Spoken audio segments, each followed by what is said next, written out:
Welcome to the Economy Magazine. I'm Binyamin, Tjong-Alvares with a quick overview of what's new in the global economy. Coming up, gold booms in Liberia, though government regulation is sorely lacking.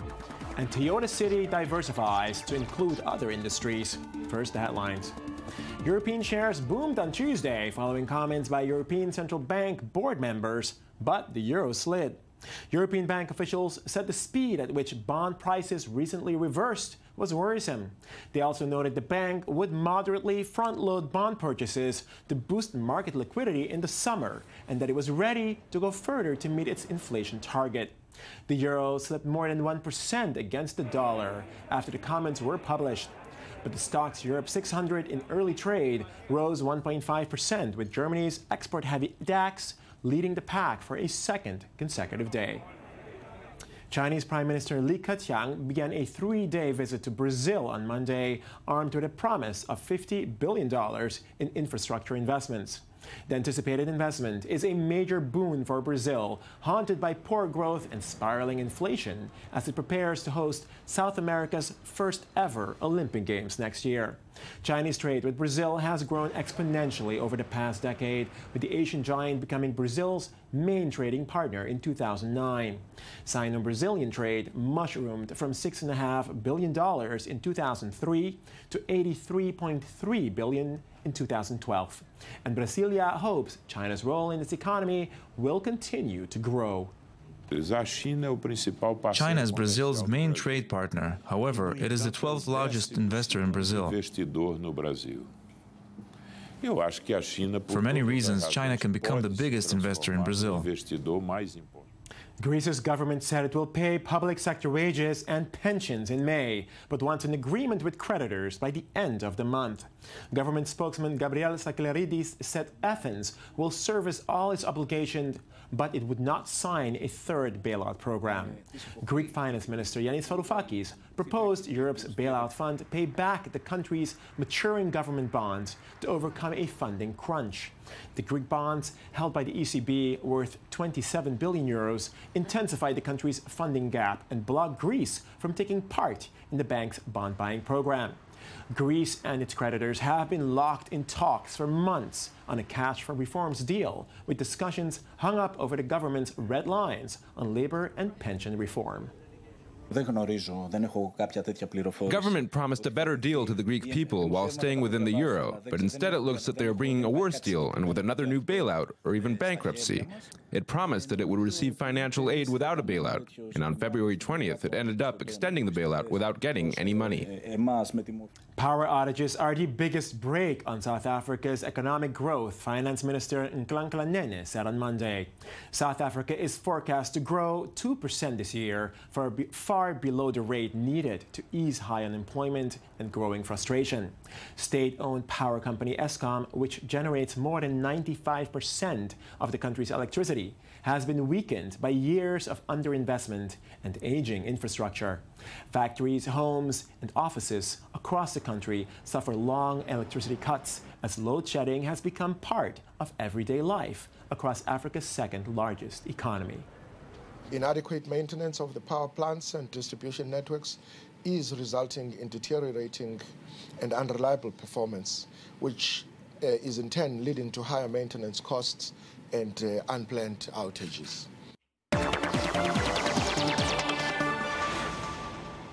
The gold boom in Liberia has attracted young and old to makeshift mines in search of a better livelihood. But as the government has been unable to regulate the largely illicit mining sector, most of the findings are smuggled to neighboring countries.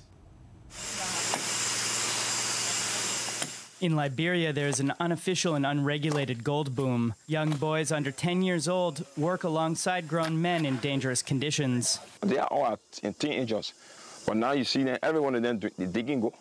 Most workers live in giant encampments, which often lack basic services and are overcrowded. Illness and drug abuse are widespread. And despite the fact that nearly $17 million of gold has been appraised and the likely number is much higher according to experts, the government only saw $500,000 of that in 2013 due to illegal operations and gold smuggling to neighboring regions. Beyond this, the miners, young and old, often see no money for their work, according to the AFP report. At present, the youth mostly they are engaged in the illicit money section, and it's counterproductive to disconnect them now from those sectors when we don't have optional employment for them. Despite the fact that Liberian officials agreed with the UN to suspend these operations in 2012, it has not been carried out because a lack of infrastructure in remote locales render the government ineffective in regulating the region. Still, there is a desire to move beyond this scenario. We want the international community to come in, and then so they can provide jobs, at least bring companies to help us.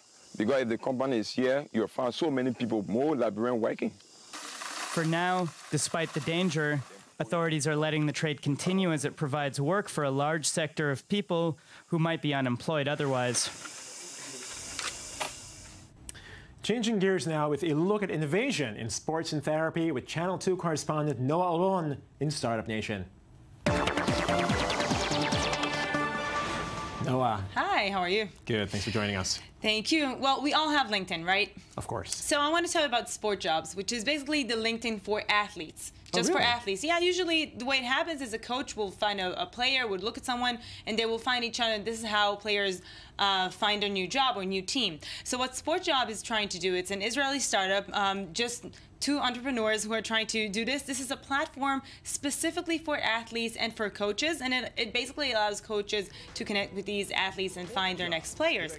So far, they have more than 3,000 athletes listed on this platform from almost 100 countries. Really? Yeah, Wow, most of them are from the U.S. Yeah. And the interesting is that most of the teams that are registered on this are from Europe. So this might create some new connections that we couldn't have created before, and it's very interesting.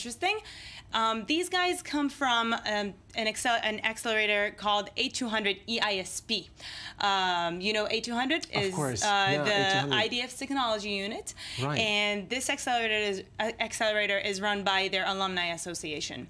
And they only work with alumni from A200? So they used to, but recently it opened up for every entrepreneur from Israel, and let's see how it goes. I mean, they have very interesting technologies, and this is just one of them that is coming up. One of the examples of that. Wow, that's fantastic. Now, I want to move on to a completely different subject, therapy. We all love going to therapy. I mean, let's admit it. We all love doing that. But what kind of therapy? Yeah, but well, the only problem with going to a psychologist is you have to go to their office or to the clinic. We don't always have time for that. Sure. So Talkspace is an Israeli startup. It's actually based in New York. And what they do is they just allow you to go to the therapist, but not really go there. You can just text your therapist. You text your therapist? Text your therapist. And they text back, I presume. Yep, they do. They text back, and it should be something that is more affordable than regular therapy. You can pay from $10 to $50 per week, depending on how long you want to do this for. Right. And I'm not sure how good this is, but I know that... You should try it, no? Yeah, I mean, I should, right? About 100,000 Americans have already registered to this... 100,000 Americans? Yes, in the past 3 years. They've been around for 3 years, so it took 3 years, but they have 100,000 users, which is very, very impressive. And we'll see how it goes. I mean, this is a new platform, a different kind of therapy, I guess. It's different, but it's more, you know, it's easier, it's up to date. You just text your therapist whenever you need them. You don't have to wait until you have the next meeting. So it's very comfortable. I guess they could give you therapy also on using, you know, mobile devices, you know, if you have any issues with that. Yeah, definitely. Anyways, Noah Alon from Channel 2, thanks for joining us. Thank you very much. Thank you. Toyota City stands as a testament to the meteoric rise of its namesake, now the world's biggest car maker, with record profits and sales of more than 10 million cars globally. But these days, the town is looking to diversify, with other industries and practices starting to make their way. You could call him Mr. Toyota. He drives a Toyota, works for a Toyota subsidiary, and lives in a place called Toyota City. In the 1970s, the company gained a reputation for taking care of all aspects of its employees' lives. It's a mindset that still exists, though these days some of the focus is geared towards green energy. At his home equipped with solar panels, Tomohiko keeps a close eye on electrical consumption. With the others on the estate, we talk a lot about energy. We talk about rising bills.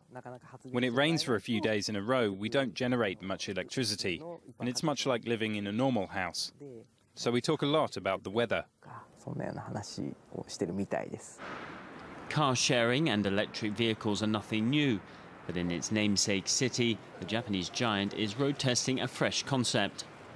This mobile app tells users the fastest and most ecologically sound way to get from point A to point B.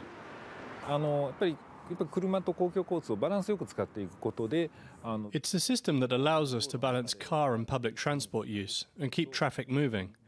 Tailbacks are going to diminish, as will CO2 emissions, and at the same time activity in town will be revitalized.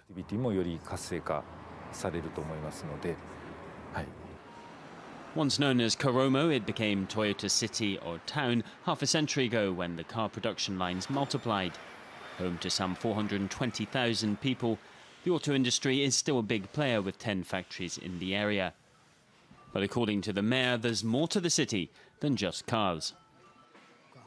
Don't forget 70% of the town is forest.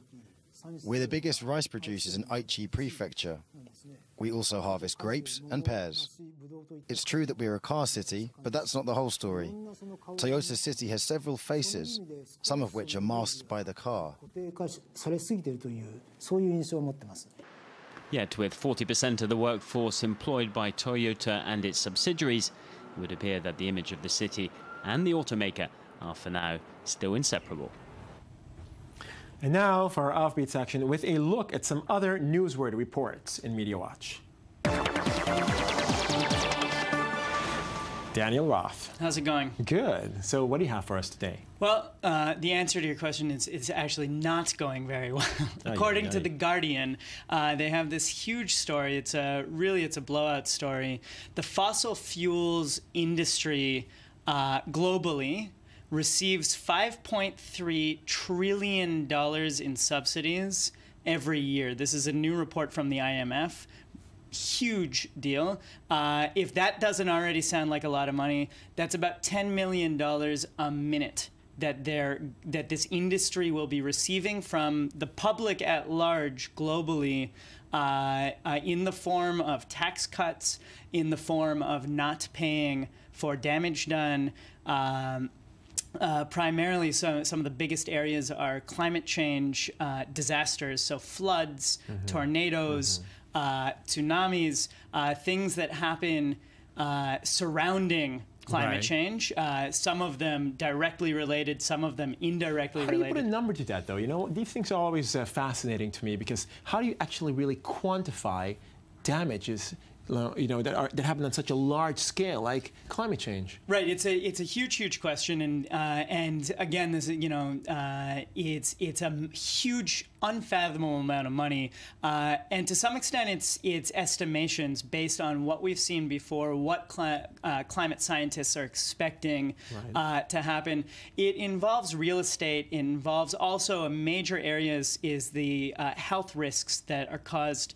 That are created by air pollution, which previously were thought to be a minor incident, minor reason for this kind of cost, but has actually come out to be in the trillions of dollars. You're talking about money that governments are paying to keep people alive, to deal with mass death, to deal with real estate damage, to deal with unlivable places and agriculture dying.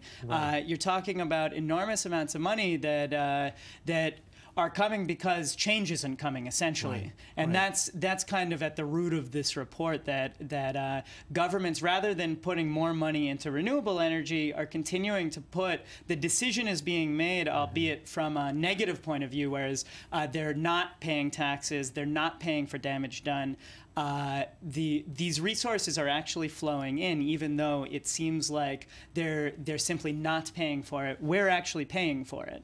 Right. Someone always has to fit the bill, as they say. Absolutely. The renewable energy, just for context, renewable energies globally look for about 120 billion a year in subsidies. So it's minor compared to the cost. 5.3 trillion, 120 billion. Huge report. I hope, we can all hope, this will have some kind of impact on the way we think about cleaning the earth. Okay, well, in conclusion, quickly, what is the next topic you have here? So interestingly enough, the advent of online TV, this is a totally different story, is killing reality TV. It's a nice little extra. The more people tune out of cable and choose their shows one by one online from Netflix, from Amazon, etc., they're finding it's not worth tuning into reality TV and paying for reality TV, even though it's cheaper. Okay, well, I guess we're going back to reality as it is in real life, right? Well, Daniel Roth, thanks for joining us. Thank you. And that is the end of our Economy Magazine for today, your daily source for economic and financial reports at I24 News. I'm Binyamin Tjong-Alvares. Thanks for joining us, and do join us again tomorrow for more on the economy.